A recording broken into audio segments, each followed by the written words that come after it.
I've got this cardboard box and I really like the shape of it. So what I thought I would do is I would decorate it up and use it for something, upcycle it. Came with the item that I'm going to be using to do this with.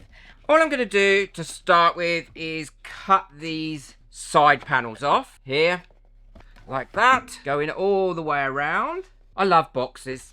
I don't know about you. I absolutely love them. And then I'm going to stick the flaps down on the inside as well, because I don't want them flapping up. I want them to be nice and solid. And I'm going to be using all-purpose glue for this. Popping some in on either side of the flap, like that, and letting that dry for a couple of minutes, and then pushing them down. And then once I push them down, that should stay where they are.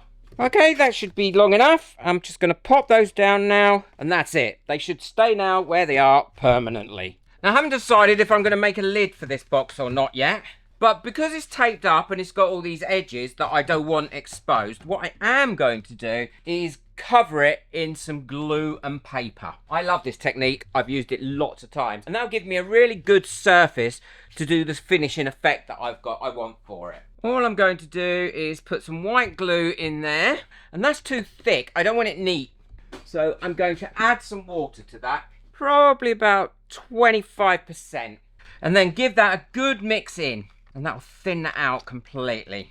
Yep, that's much better. And now let's have a look and see if I've got much brown paper cut up. No, I haven't. I normally sit here and cut it up or rip it up whenever I'm waiting for something to dry or anything like that. All I use is the packaging that comes with items from Amazon, and I do all the edges so that I've got no real neat edges. I like to have the frayed edges. I want some larger pieces for this one. Quite a big box, and it will cover it much quicker. I don't throw anything away. I hoard everything. I've got a whole area just full of cardboard that I've kept. As I say, and as it's on my t-shirts and my mugs, I'm a crafter, not a hoarder. So I've pulled the tape off the side here to give it a smoother finish when I'm done. And I'm going to work my way around this, going from the top down. All I'm doing is putting my glue on there first, like this. Putting my paper on, and then gluing that down like that. So you can see it's on there. I don't mind if it overlaps at all. I don't want too many crinkles in it at this stage, so I am smoothing it out where possible, because the finish that I'm looking for is a more smoother finish, ready for the next stage. Now doing this, you could probably miss this step out, but doing this really does give the box a lot more support, and it hides up all the edges as well. And it won't take me too long, and this will be dry within probably overnight easily. Now with these edges, I am pulling my fingers down like this to make them nice and sharp on these ends. All I'm going to do now is go round it, completely cover it, including the base. This is all lovely and dry now, and I covered it all the way over, and as you can see, it really has made that look like a much nicer box. The corners are all lovely, there's none of the bits going down, and you can't actually see that it was joined anywhere. Now what I'm going to do is the first coat of this, I'm going to paint a creamy colour using normal acrylic paints, because I'm going to do a special effect on this, which isn't dry brushing, which makes a change. And then I've decided what I'm going to do for the inside, if it works out, and if I can do it. And if it does, I think it's going to look really nice. But it depends if I'm skillful enough to do it. Well, now I've got my paint mixed up, which is an off-white colour. I can go across and give it all a coat of paint. I'm going to do the inside the same colour. It may need a couple of coats, and that's fine. Well, this is all nice and dry now, and I did give it 2 coats. What I'm going to do is, before I go ahead and do the effect on it, I'm going to give this a coat of varnish, both inside and out, and that'll help seal it all, and it'll also really aid the next stage. Well, this is all lovely and dry now with that varnish on there. So what I'm going to be using for this is crackle glaze. And I'm using the Polyvine one, which is quite a large bottle, and it wasn't very expensive. I've not used this before. It gives clear instructions on the side on what to do. you need to put it on and then brush it all out so it's in the same direction. Firstly, I'm going to give it a good shake and now pour some out into a little mug. And it says to put this on in an even coat without any brush marks on it, and then let it dry. So I'm going all in the same direction. It's nicely covered, and I'm only doing the outside. I'm not doing the inside because I've got something else planned for the inside. But the instructions are really clear on there. Now, I've not used this before, so I don't know if it's going to give a good crackle effect or not. I can't see why it wouldn't. And this is going on a lot easier than I thought it was going to do. It's really quite a nice gel consistency, and it's not thick at all. I've got that on now, and all I've got to do is let that dry. Well, this is all lovely and dry now, and I went that way with all my brush strokes when putting the gel on.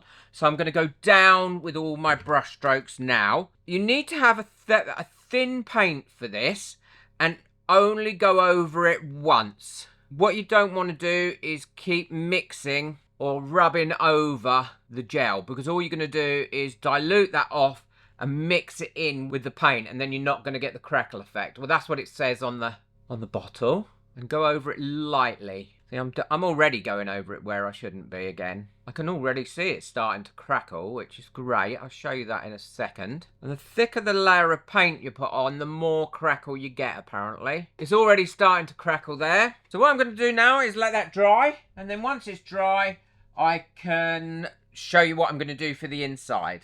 Well, I've got some yellow material here, and what I'm going to do is try not to put blue all over it. Obviously, I've still got some blue paint on my hands. I'm going to try and make a little box or bag to put into that box to line it. Now, I'm not a sewer, there is no doubt about it, so I'm going to play this by ear. Now, I know my box is about 17 centimetres cubed. I'm going to cut my squares about 19 centimetres, and I'm going to cut 5 squares. So I've got one for the base and one for each of the sides. And I actually don't mind if it's a bit crinkled up when it goes in.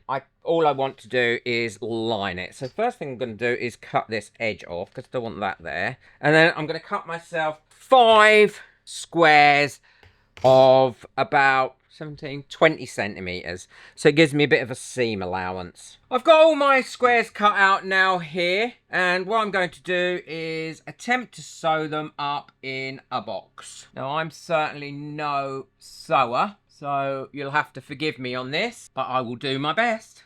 So I'm going to sew each one of these squares onto the base and then sew up down the sides. So that's the base. So now the next one I'm going to sew there and there and then there, and then I can sew all the sides up. I've got that all sewn together now. So what I need to do is sew all my edges together, and then hopefully that is going to turn into a box. So I shall sew down there. Well, it's definitely starting to look like a box, but my goodness me, this material doesn't have fray. But that's made that box, and now what I want to do is turn over the top to ensure that it's got a nice finish to it. So I might go down and sew each one of these seams a second time, because it's fraying so badly that I don't want it to fray out of this. So I'm going to quickly sew that down there, each one of them a second time, and then I'm going to turn it over at the top. Well, the box is dry now. I wouldn't say it crackled. I think the problem was me, not necessarily the product. It's given really nice effect, and it certainly would have crackled. There are a few crackles showing. My issue, I think, is that I over-thinned my paint, and I shouldn't have thinned my paint down quite as much. I think by thinning my paint down so much, it's given this sort of result. But actually, I really like it. I think it looks quite good. So I now know if I thin it down more, that's the result I'm going to get. My little box bag does fit in there, and that finishes it off nicely. But what I'm going to do first, before I put my ribbon on this and set this down on here permanently, I'm going to varnish this so it gives a nice varnished finish. And I'm going to use a gloss varnish for this and brush it on. I could spray it, but I'm not going to. Yeah, I think next time I won't thin the paint down quite as much, and I will probably get a lot more crackle, because where it did go on a little bit thicker, I definitely can see some crackle. But I'm not disappointed.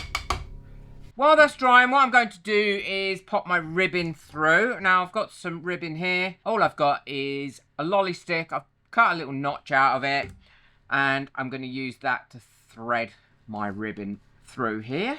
Well, that's all nice and dry now. I think it looks much better. Now it's been varnished.